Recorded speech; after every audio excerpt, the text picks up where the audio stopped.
जय श्री राम।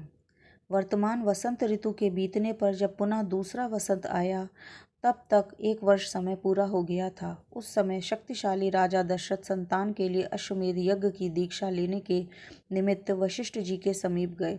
वशिष्ठ जी को प्रणाम करके राजा ने न्यायतः उनका पूजन किया और पुत्र प्राप्ति का उद्देश्य लेकर उन द्विज श्रेष्ठ मुनि से यह विनय युक्त बात कही।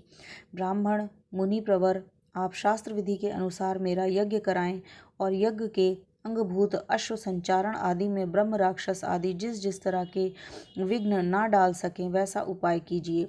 आपका मुझ पर विशेष स्नेह है। आज मेरे सुहृदय अकारण हितैषी गुरु और पराम महान हैं।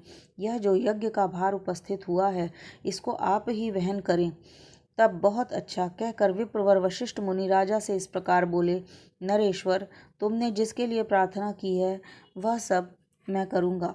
तदंतर वशिष्ठ जी ने यज्ञ संबंधी कर्मों में निपुण तथा यज्ञ विषयक शिल्प कर्म में कुशल परम धर्मात्मा बूढ़े ब्राह्मणों, यज्ञ कर्म समाप्त होने तक उसमें सेवा करने वाले सेवकों, शिल्पकारों, बढ़इयों, भूमि खोदने वालों, ज्योतिषियों, कारीगरों, नटों, नर्तकों, विशुद्ध शास्त्रवेत्ताओं तथा बहुश्रुत पुरुषों को बुलाकर उनसे कहा, तुम लोग महाराज की आज्ञा से यज्ञ कर्म के लिए आवश्यक प्रबंध करो। शीघ्र ही कई हजार ईंटें लाई गईं। राजाओं के ठहरने के लिए उसमें योग्य अन्नपान आदि अनेक उपकरणों से युक्त बहुत से महल बनाए गए। ब्राह्मणों के रहने के लिए भी सैकड़ों सुंदर घर बनाए जाने चाहिए। वे सभी गृह बहुत से भोजनीय अन्नपान आदि उपकरणों से युक्त तथा आंधी पानी आदि के निवारण में समर्थ हों। इस प्रकार पूर्ववासियों के लिए भी विस्तृत मकान बनने चाहिए। दूर से आए हुए भूपालों के लिए पृथक पृथक महल बनाए जाएं। घोड़े और हाथियों के लिए भी शालाएं बनाई जाएं। साधारण लोगों के सोने के लिए भी घरों की व्यवस्था हो। विदेशी सैनिकों के लिए भी बड़ी बड़ी छावनियां बनानी चाहिए। जो घर बनाने जाएं उसमें खाने पीने की प्रचुर सामग्री संचित रहे। उसमें सभी मनोवांछित पदार्थ सुलभ हों तथा नगरवासियों को बहुत सुंदर अन्न भोजन के लिए दीजिए। वह भी विधिवत सत्कार पूर्वक दिया जाए, अवहेलना करके नहीं। ऐसी व्यवस्था होनी चाहिए जिसमें सभी वर्ण के लोग भली भांति सत्कृत हों, सम्मान प्राप्त करें, काम और क्रोध के वशीभूत होकर भी किसी का अनादर नहीं करें। जो शिल्पी मनुष्य यज्ञ कर्म की आवश्यक तैयारी में लगे हों उनका तो बड़े छोटे का ख्याल रखकर विशेष रूप से समादर करना चाहिए। जो सेवक या कारीगर धन और भोजन आदि के द्वारा सम्मानित किए जाते हैं वे सब परिश्रम पूर्वक कार्य करते हैं। उनका किया हुआ सारा कार्य सुंदर ढंग से संपन्न होता है। उनका कोई काम बिगड़ने नहीं पाता। अतः तुम लोग प्रसन्न चित्त होकर ऐसा ही करो।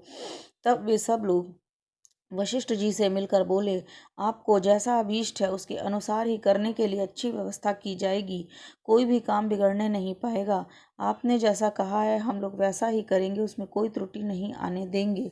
तदंतर वशिष्ठ जी ने सुमंत्र को बुलाकर कहा, इस पृथ्वी पर जो जो धार्मिक राजा, ब्राह्मण, क्षत्रिय, वैश्य और सहस्त्रों शूद्र हैं उन सबको इस यज्ञ में आने के लिए निमंत्रित करो। सब देशों के अच्छे लोगों को सत्कार पूर्वक यहाँ ले आओ। मिथिला के स्वामी शूरवीर महाभाग जनक सत्यवादी नरेश हैं। उनको अपना पुराना संबंधी जानकर तुम स्वयं ही जाकर उन्हें बड़े आदर सत्कार के साथ यहाँ ले आओ।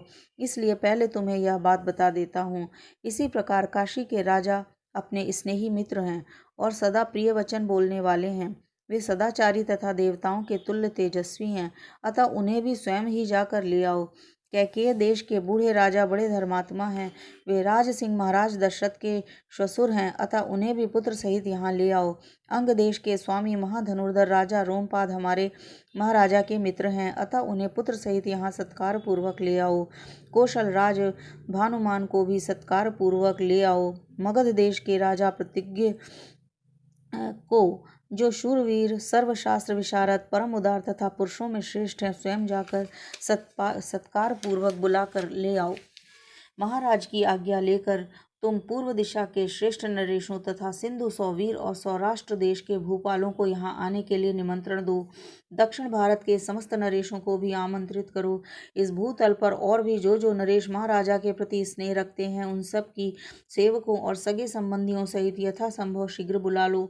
महाराज की आज्ञा से बड़भागी दूतों द्वारा इन सब के पास बुलावा भेज दो।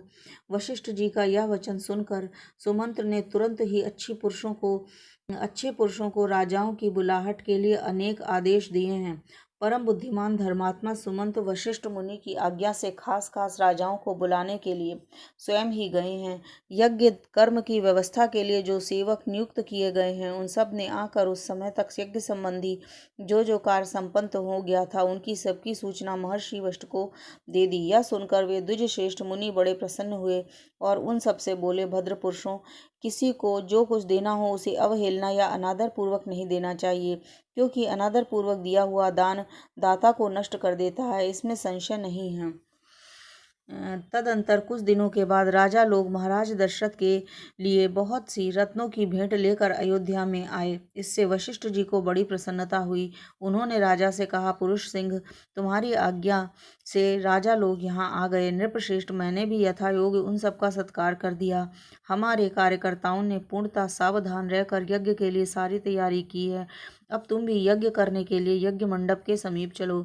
राजेंद्र, यज्ञ मंडप में सब और सभी वांछित वस्तुएं एकत्र कर दी गई हैं। आप स्वयं चलकर देखें। यह मंडप इतना शीघ्र तैयार किया गया है मानो मन के संकल्प से ही बन गया हो। मुनिवर वशिष्ठ तथा ऋष्यशृंग दोनों के आदेश से शुभ नक्षत्र वाले दिन को राजा दशरथ यज्ञ के लिए राजभवन से निकले। तत्पश्चात वशिष्ठ आदि सभी श्रेष्ठ द्विजनों ने यज्ञ मंडप में जाकर ऋष्यशृंग को आगे करके शास्त्रोक्त विधि के अनुसार यज्ञ कर्म का आरंभ किया। पत्नियों सहित श्रीमान अवधेश नरेश ने यज्ञ की दीक्षा ली। जय श्री राम।